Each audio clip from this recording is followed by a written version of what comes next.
Now obviously you do not play with two rockets in the game,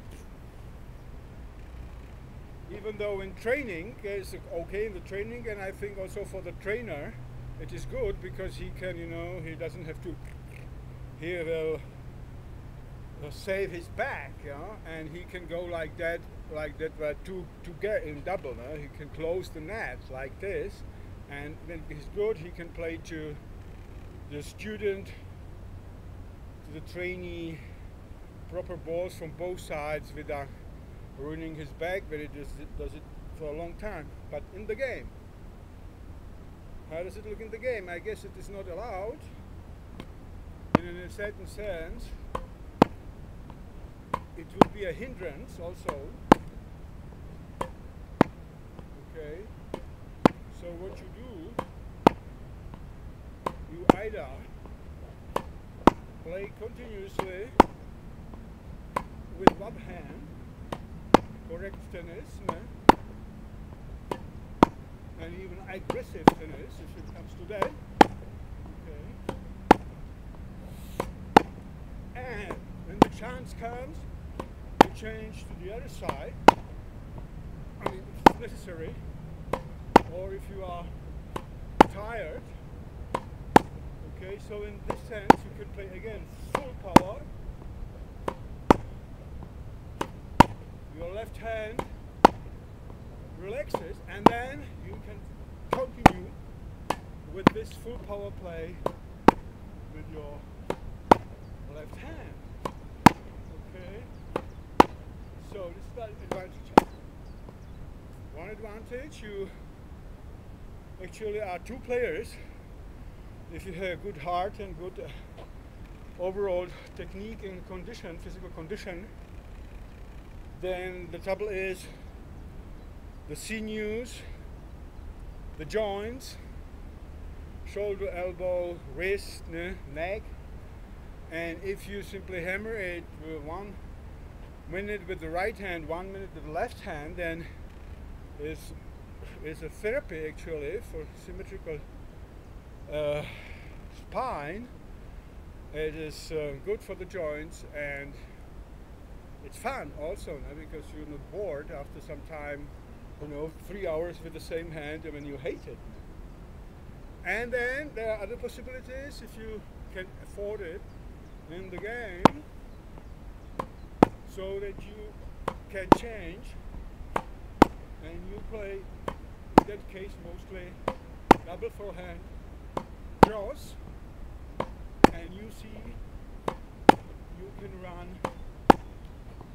long balls, and always you are already going into the center. Yes, obviously then you have to go forward if there is a chance when you play these, what we have seen as volleys, half-volleys, and then you finish in some way, because you can do it. Coming from both sides, playing consequently cross, you're going more or less to the center, because you are coming to the center with each ball. And if you are patient, sometimes the angle of your ball is going to hunt the other guy from left to right, and especially in the senior tennis or even the younger ones, they are going to make mistakes. And we know in tennis that the most points are made by an unenforced mistake. Now,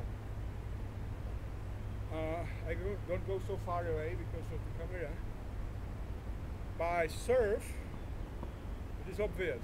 Now it's summer, the sun is to my left hand side, I can serve. Okay. Still, because the sun is to the left, but the sun comes forward during the day, and it's going to be like this. I throw the ball, I see nothing. But if I serve from the left hand side, I can change. The ball is thrown 90 degrees to the other side from the sun. Okay. Okay, so there we have it.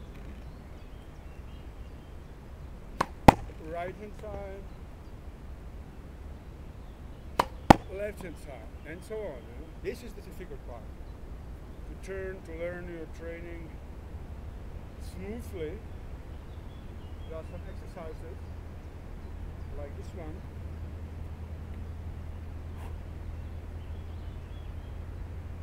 You throw the ball and you smash, and you throw the ball and you smash. Okay. Generally, exercises of this type are very useful. Simply to learn the swing, the energy of the rocket, because as you pass it, it's actually, if I exaggerate, it is flying. It is flying for some time, but the hands are following it. So it is not like you're passing it, holding, letting go, holding, and continuing. This would be as, this would be a break in the movement.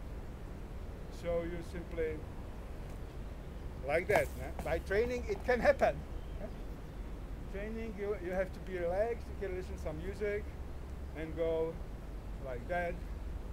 Okay, like that, and especially here, make it a kind of even aesthetic dance movement. Learning how to use the swing of the rocket. So in some cases, it really becomes like a dance.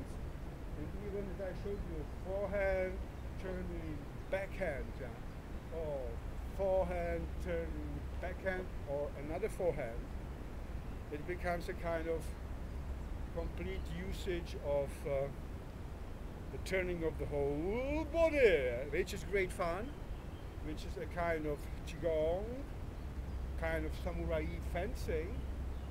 And so in this way, it can be what I think,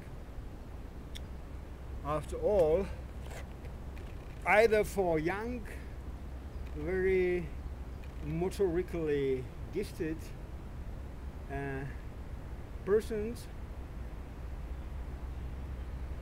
to coordinate it from the very beginning, to make them very effective players with no problems in the spine, and with an enhancement, I have to say, with an enhancement for the other brain hemisphere, or for the older player who is bored by having to play all these years with one hand, and he is having already troubles here and there and here and there.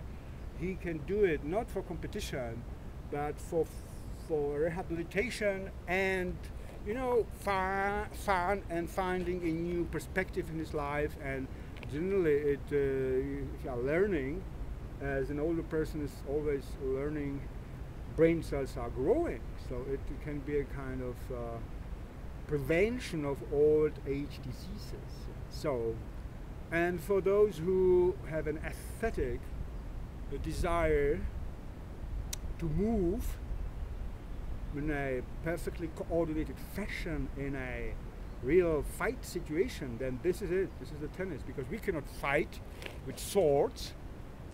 All these swords fights, they are just shows, they are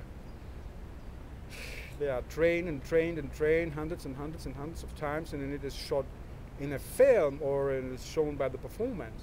In tennis, even in a simple district level area tennis, you have real fights, you have real life situations, and if you keep to your ideal of perfect motion, then you can have this kick I sometimes suppose these great warriors have had in the past when they were standing in the middle of the fight, because during the middle of the fight in the Asian wars there were unfortunately a lot of farmers, a lot of constricted soldiers who didn't have this expert skill, and the few warriors whose profession it was to fight with a sword and they did nothing else, they were really, several classes higher. And if the issue was important, if it was life or death or defense of your own homeland, and they could have get this kick of, you know, standing in the middle of this terrible massacre, and nevertheless being, you know, so protected by a kind of spiritual and aesthetic barrier of moving smoothly. And I think that all this perfect showing of the scale of the sword before the fight was simply to show the other guy, you know, see, this is what I can, and if you come close to me, it's going to hit you. So it was a kind of prevention of war if the training was perfect. So this was just a philosophical, or, you know, kind of anthropological idea of mine, because I used to be a fencer in my young age. I was obsessed by this, fencing, and rock music, you know, in the 70s.